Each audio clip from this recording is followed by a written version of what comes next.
It's week 2, and as much as we'd like to feel great about our fantasy lineups and everybody on our team, you might have some guys that you're not sure about this week, and you might be looking for some deeper league plays or guys who have the upside that nobody's looking at this year that you could potentially start over some of these questionable players that can help you take home that week 2 W. I've got you covered. I'm giving you some of my favorite hidden gems heading into week 2. Guys I think can really perform for your fantasy team and help you win.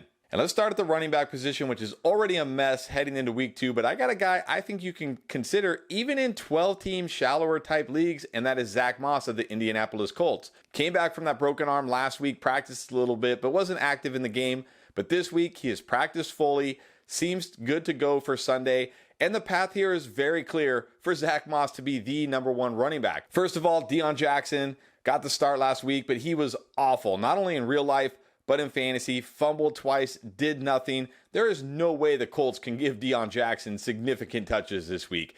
Evan Hull, the rookie, who I really liked, already has a knee injury, placed on IR, so he's obviously out. Then the only guy they really have here behind Zach Moss, other than Deion Jackson, is Jake Funk. I'm not really worried about Jake Funk taking touches from Zach Moss. I think we're going to see a lot of Zach Moss in this game in week 2.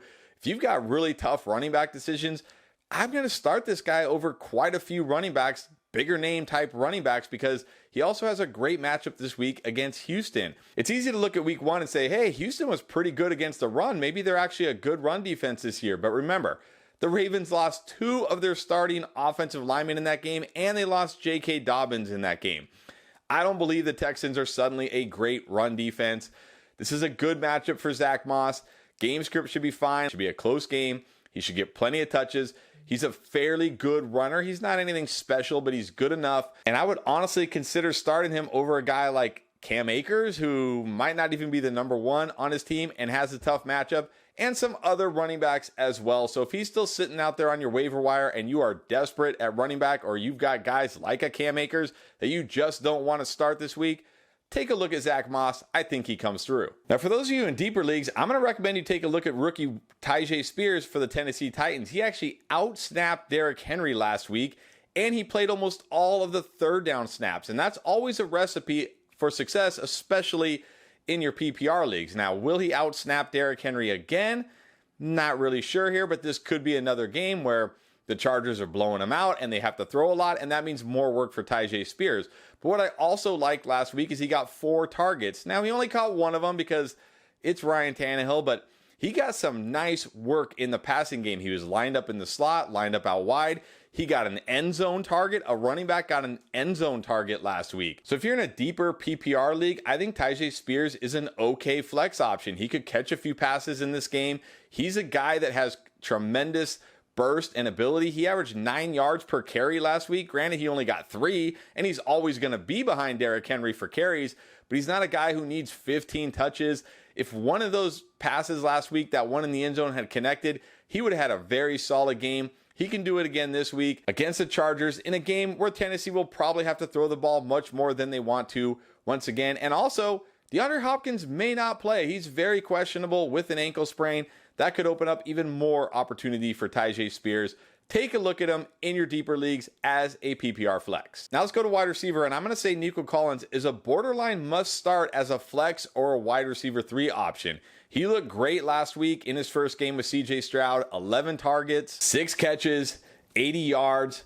And he was clearly the #1 receiver here. He plays that X role, and I love his matchup this week against the Colts. #1, they don't have a great secondary, but #2, according to Jacob Gibbs of Sportsline and CBS, the Colts played cover 3 at a 65% rate last year. This is great for Nico Collins because #1, the wide receiver 1 in offenses generally get targeted more often against cover 3. But #2, last year in 2022, Nico Collins ranked 11th among all wide receivers in the NFL in targets per route run against cover 3. If the Colts stick with that cover 3 defense, which I assume they will, he is going to get a ton of targets in this game. And against this Colts secondary, he's going to have a chance for a really big game, to be honest. I think Nico Collins could have a wide receiver 2 type of week this week in this matchup, and he might still be sitting on your waiver wire, or maybe he's on your bench and you're staring at a guy like Garrett Wilson, who's going to now play with Zach Wilson against the Cowboys on the road, and you're not sure.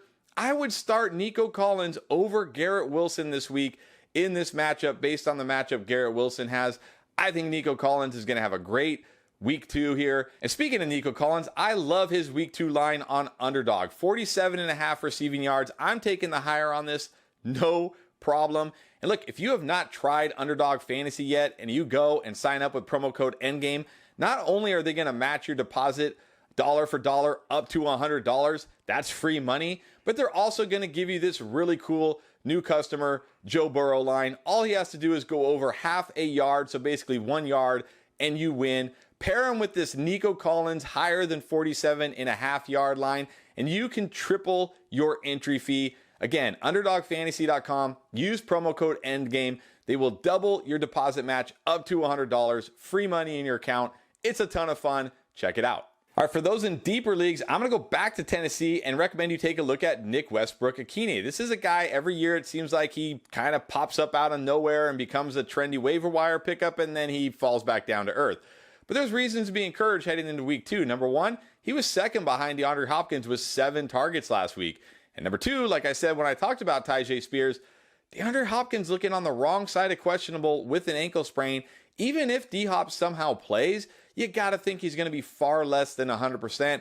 That could open up more opportunities for Westbrook-Ikhine. And this matchup against the Chargers, they gave up a ton to the Dolphins wide receivers. Now you could say, hey, that's Tyreek Hill. Like, what do you expect? And sure, you're right, but there's still going to be opportunities here. And this should be a game, once again, where Tennessee is behind, having to throw a lot. If DeAndre Hopkins is out or very limited, Nick Westbrook-Ikhine is probably going to be the number 1 target on this offense. I know it's going to help Treylon Burks to some degree, but Nick Westbrook-Ikhine is more of the intermediate, short route guy. He's going to probably get the majority of the targets. Plus, Treylon Burks likely on every roster in every league. Westbrook-Ikhine probably sitting out there on your waiver wire, even in deep leagues. If you're desperate at wide receiver or you're desperate at flex, if he's still out there, I think he's worth a look in week 2, especially if DeAndre Hopkins doesn't play. But if you're streaming quarterback, I got a couple of good options for you. Let's start with Jordan Love. Looked good last week in his first start as the official QB1 in Green Bay. 3 touchdowns last week. He's playing the Falcons. This is not a defense that should scare you, not a secondary that should scare you. It's going to be in the dome, so you know the weather's going to be good. He should have plenty of chances to have another nice game. And remember, he threw 2 touchdowns to Romeo Doubs last week. Doubs only played like 42% of the snaps. Doubs should be healthier this week, should play most of the snaps. He's got Jaden Reed, who left that game for a stretch last week as well, should be out there. Luke Musgrave looked good as a tight end. Jordan Love suddenly has some weapons around him, and if somehow Christian Watson or Aaron Jones or both can play, that just makes him an even better option. I think Jordan Love follows up that week 1 game with another nice week 2 game. So if you're looking for a streamer, I like Jordan Love. I also like Brock Purdy against the Rams this week. I mean, look, last week he threw for 220 yards and 2 touchdowns in basically 1/2 of football. We know he has weapons. Just get it to these guys and let them do their thing. On any given week, George Kittle can score 2 touchdowns. Debo can score 2. Ayuk can score 2 like he did last week. Tons of weapons here, and I'm not scared of this Rams defense. I know Seattle did not put up the game we expected against this Rams defense in week 1 at home. But I just think that was more about the Seattle offense than the Rams defense. I think Brock Purdy here, with the weapons he has against this Rams defense, should have another nice game for you in fantasy. I still prefer Jordan Love a little bit over Brock Purdy, but if you're in a deeper league, Brock Purdy's still out there. I think he also makes a good streaming option. And then at tight end, if you were able to grab Hunter Henry off the waiver wire, or if he's still on your waiver wire and you don't like the tight end you have, I recommend you go grab him and start him this week. And honestly, I'm kind of upset with myself that I wasn't higher on Hunter Henry coming into the season, because he's in the perfect situation for a tight end to succeed. There's no real legitimate passing game threats here. Juju, Kendrick Bourne is okay, but there's really nobody else here to take significant targets, which is usually a good recipe for a tight end. And we know Henry is a good pass catching tight end, a red zone threat, and he showed that in week 1, 5 catches, 61 yards, and a touchdown. I think he can do it here again in week 2, playing at home once again against this Miami defense. Miami could put them in negative game script once again, just like the Eagles did last week. And when you look at Miami last week against the Chargers, they gave up 5 catches, 46 yards, and a touchdown to the Chargers tight end. Hunter Henry, clearly the number 1 tight end here. Mike Gesicki, a distant second. I think we see another good Hunter Henry game. I like him as a streaming option in week 2. And if you need to go a little deeper, I also like Luke Musgrave as a streaming option. I talked about him briefly when I talked about Jordan Love, but he also had a nice game in week 1. Had 3 catches for 50 yards on 4 targets, and it honestly could have been a much bigger game. Jordan Love, kind of missed him on what could have been a big touchdown catch, but you got to be encouraged by what you saw from Luke Musgrave. And I already talked about Christian Watson and Aaron Jones looking very unlikely to play in week 2. Maybe Aaron Jones gets out there, but Watson looking very unlikely. And that just opens the door even more for Luke Musgrave. So once again, I'm going to recommend him as a streamer in deeper leagues. I prefer Hunter Henry, but if he's not available or you're in a deeper league, go look for Luke Musgrave. He might still be out there, and I think he'll have a nice week as well. Those are some hidden gems you could consider starting in week 2, but who are some players you should be stashing on your bench right now before they break out? Find out here.